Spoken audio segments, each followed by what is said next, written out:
By now, it's pretty much established that most Fire Emblem games would follow a 2 games per continent rule, so it came as no surprise when the second Gameboy Advance entry also took place on the Eleb continent. We've had a sequel and a side story, the only choice left was to go backwards for a prequel. Fire Emblem Rika no Ken, or Blazing Sword, took place 20 years before the events of Sword of Seals. For the first time, the story had 3 main characters, Eliwood, Hector, and Lindis. The way this works is very different from Fire Emblem Gaiden. You can only pick one character and stick with it, and each person sees the central story from their perspective. You will eventually have all 3 in your party, and the death of any one of them means game over. However, Lyn is the main character only for the tutorial.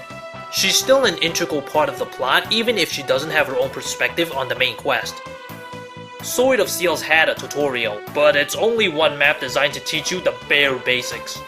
In Blazing Sword, it was a 10-chapter quest that tied directly into the central plot and also served to teach players the basics along the way. Players had to guide Lyn as she fights her way back to save her grandfather and prevent her scheming uncle from inheriting the throne. Her story also introduced a unique idea only seen in this game. It involves you, the player, into the plot and personifies your actions in the story. Your involvement is actually very meaningful too, because your actions as a player is given meaning within the context of the game. You are the tactician. You don't control anyone directly. You give out orders based on how well you know your units and your enemies. This hammers in the fact that you're not Lyn, Eliwood, or Hector. This is also the reason why most strategy games don't let you directly control all the actions of every single character. In action games, your skills are reflected directly by the on-screen character's performance. Every victory and defeat is a result of your physical actions. In a strategy title, it's your mental prowess that's reflected on screen. Whether you think you're an imaginary tactician in the game, or just a random person with a Game Boy Advance in your hands, your role is to direct these characters. The game gets so into it that the characters would turn their heads towards you when they're speaking to the player. Now, if only we could understand... Hey, what the heck? Hold on, something's wrong with the computer. I'll try hitting it with something.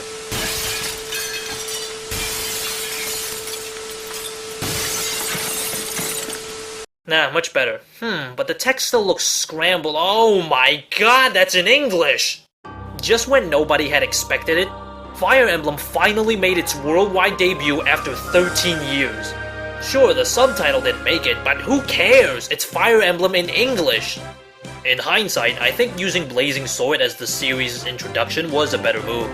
The tutorial was more fleshed out, so inexperienced players will learn the ins and outs without getting frustrated. It was mandatory for everyone to play through it the first time, and can be skipped once you've beaten the game. The hand-holding dissipates as you progress further. But like I said, the tutorial comes with a plot that serves as the prologue to the main quest, and there are even missions that can only be unlocked through the tutorial. The game mechanics are for the most part identical to Sword of Seals, but with different mission objectives returning. Tweaks to some of the classes have been made, the biggest being the introduction of the Assassin class. This is the only class in the game with a skill just like Genealogy of the Holy Wars. It's a random activation skill that can perform a one-hit kill. It sounds pretty powerful, but the chance of activation is half your critical rate. It won't activate if your critical rate is 0. They also fixed the broken class from the previous game, the Transporter. The Transporter was a mobile storage unit and was completely useless. The only way for it to gain experience is by dodging an attack for 1 measly experience point. And its growth rate isn't even all that great. Worst of all, it takes up a character slot. In Blazing Sword, this class doesn't take up a character slot for deployment, and only needs to survive a map to level up. You can't send extra items and weapons into storage if the Transporter isn't there. If this unit is defeated in battle, it just retreats and won't gain a level when you deploy it in the next stage. Its growth rates are also excellent, so even if it's attacked, it can actually survive. Lastly, a weather system was introduced, but its function is very limited. Only a few maps have randomly changing weather that slows all units down for a certain number of turns. Hardly the most exciting feature, but this is the only game to use it. For the series' Western debut, Intelligence Systems made alteration to the enemy reinforcements timing to reduce the challenge. Reinforcements used to arrive at the beginning of the computer's turn and move at the same turn. In Blazing Sword, reinforcements arrive at the end of a turn and moves during the next turn, making them less of a threat. Even the programming of the accuracy calculation was changed to benefit the player. This you're gonna have to read about it in the website Serenus Forest, since it's kind of technical to explain in this video. But this wasn't enough. Nintendo of America further toned down the game's difficulty during localization. The most noticeable change are weaker enemy and boss stats. Nowhere is this more evident than in the final battle. In the Western version, only one room opens up at a time, rather than 2 rooms at once. This greatly reduces the difficulty in the final battle. This is especially annoying considering the game was built with 4 different difficulty levels right from the start. There's a normal and hard mode for both Eliwood and Hector's path. Unlike the hard mode in Sword of Seals where there are simply more reinforcements and higher stats, each character's mode offers different variation on enemy stats, class, placement, and weapons. So even if you played Hector's normal mode, hard mode won't just be the same fight with higher enemy stats.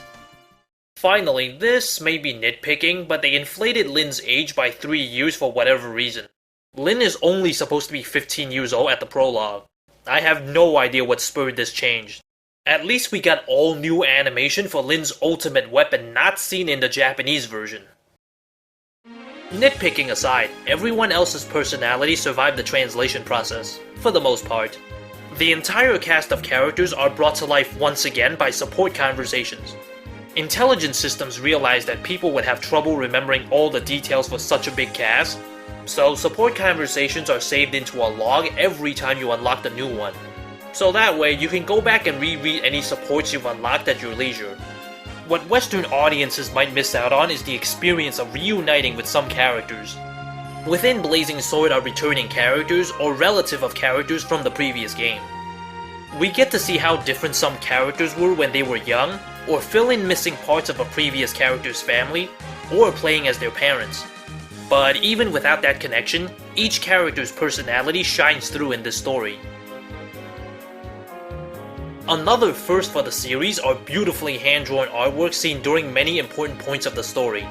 Although why they decided to use this sepia tone filter over the original full-color artwork is a mystery to me. Maybe they wanted to make it look more like pages of an old book. The actual plot is a bit different this time.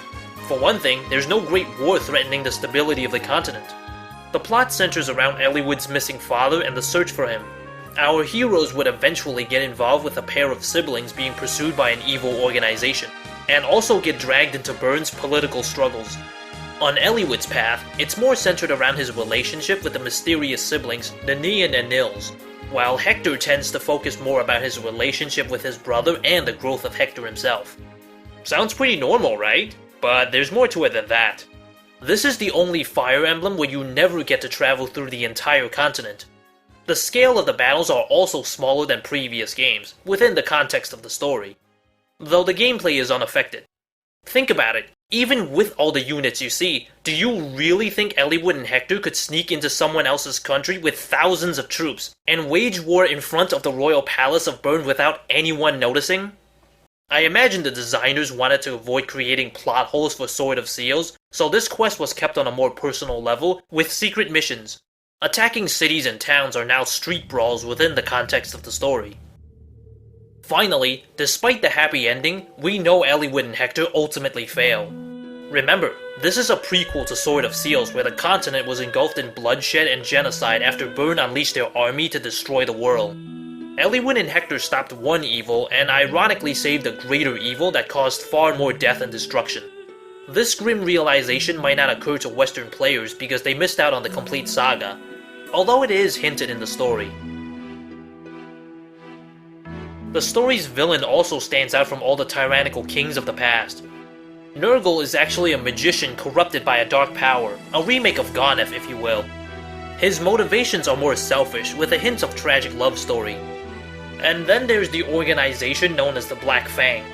The Black Fang were originally a group of bandits fighting under a just cause, that is until Nurgle corrupted them. The story also doesn't waste a chance to flesh out Zephiel, our villain-to-be. It gave us a better look at this tragic youth and the sad ironic twist 20 years later. The Fire Emblem in this story is the same as the previous game. It's the royal treasure of Byrne, but it doesn't really do anything. Well, you are tasked to retrieve it at one point, but the true power of the emblem isn't revealed. This might confuse newcomers to the series who will be wondering why this game is named after such a minor plot device. And so, with the 7th game, Fire Emblem finally took the biggest leap in the history of the franchise by being the first to be released in the West. The next big leap would be back to consoles in glorious 3D polygonal graphics. There have been rumors of Fire Emblem being in the works for the Nintendo GameCube for a while, and when it was finally confirmed, Fire Emblem fans everywhere cheered. Join us next time as we take a look at Fire Emblem's first leap into 3D with the 8th installment of... Wait, what? There's another Fire Emblem coming out for the Game Boy Advance? But the GameCube one was announced first, so it's gotta be the first one to be released, right?